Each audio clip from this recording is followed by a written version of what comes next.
It is Hope at Crafty Hope, and I am here working on something a little different. I am out of the art journals for the moment. Well, not out of them, I got tons of them, but I wanted to do something different and not do another series. So I'm going to just share with y'all some of the different things I do. And today it's this creation of a little mixed media art board. Now, what I've started with is a media board from Dino Wakeling Media that I picked up at Tuesday morning. It's a little pack of several different sizes. And I had played with it with some distress oxides and handcraft stamps and stuff and realized I just didn't like what I came up with on there. So instead, I started by spraying some water on that to see if I could pick up the distress oxide some and blend them out, but it didn't really work. And I knew I was going to have to do a little bit more work to get it, I don't know, more grungy looking. So I said, well, never mind. I'll just do my favorite thing, which is cover everything up with a bunch of ephemera and collage and whatnot. So I'm using a bunch of different papers. There's some music paper and part of an envelope that's got some writing on it, and I think there's some scrapbook paper there, and this is some kind of old like triplicate receipt or something maybe, and then there's a handwritten letter. Like I said, I am just covering this board up with some of my favorite things, and then I'm gonna use my scissors, I think, and trim away the excess. Now I'm using a gift card or credit card or something to help me smooth out everything. That helps me, first off, from not, if I do get something on my fingers, I'm not smearing it around on the board by trying to rub that stuff flat with my fingers. Gives me a little more pressure and helps me make sure the bubbles are smoothed out. So I always like to try to use that. Um, and now I'm making sure some of the edges and stuff are secure before I go in with my scissors and cut off some of that excess. Um, Sometimes I will tear it off, but I think that gel medium that I'd used was still a little tacky, so wanted to make sure I didn't move anything when I went to tear it off.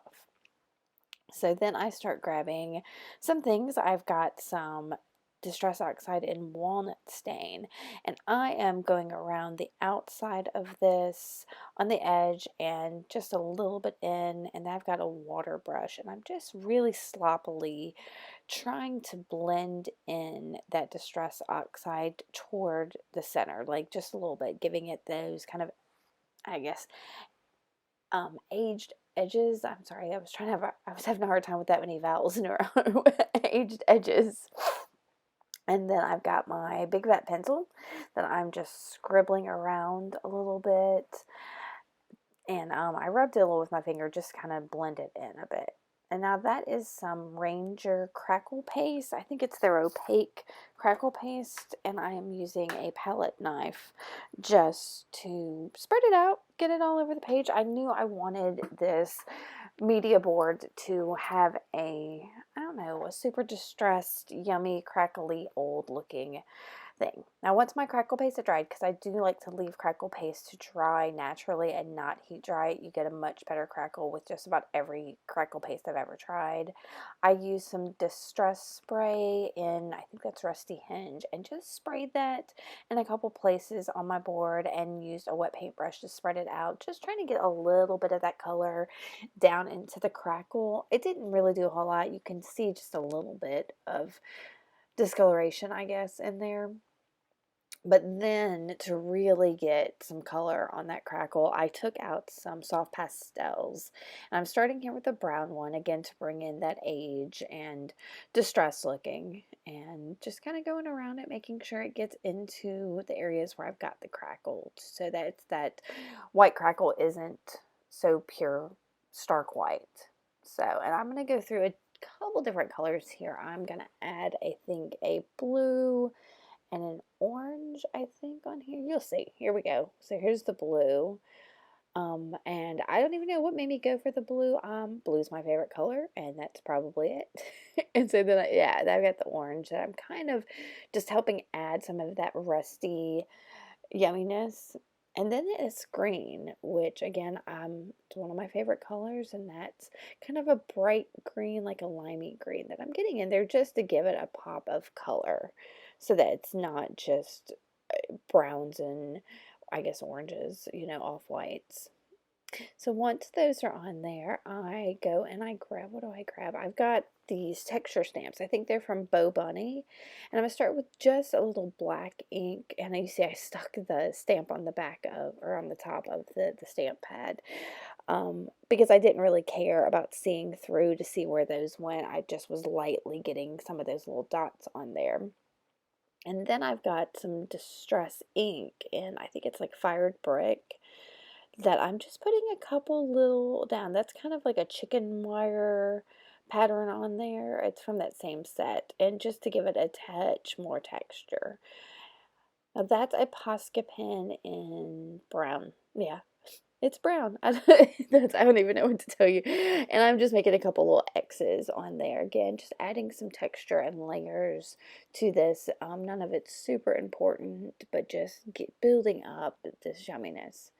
And again, I'm grabbing one of my, for some reason, I grabbed another one of my fat pencils, but in a different color. That's all that was. They're both like 1.6 millimeters.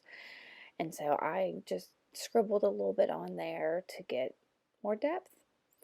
And that is some Liquitex ink in yellow. I don't know, it's just the basic yellow.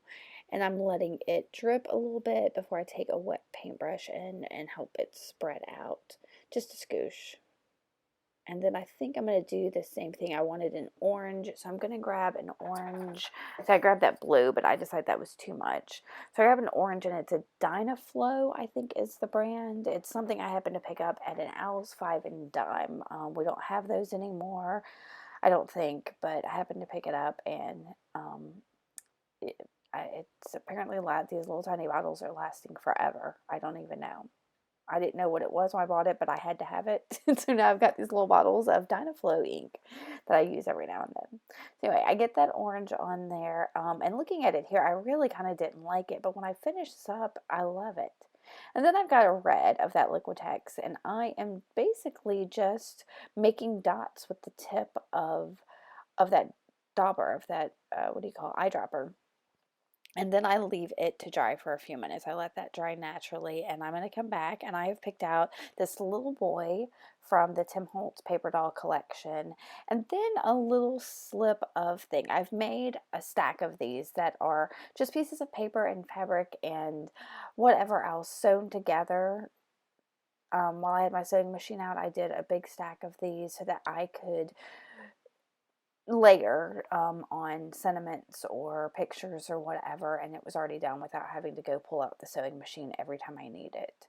So I picked out a Tim Holtz Chit Chat sticker there, and it says "Stay Curious." And then I've got some super heavy gel medium. I think that's the Finnabair one, the Prima one, and I'm just putting that on the back. Now this little stack, I think all it is a piece of paper with some typing on it and a piece of either like off-white felt or maybe even quilt batting, I'm not sure.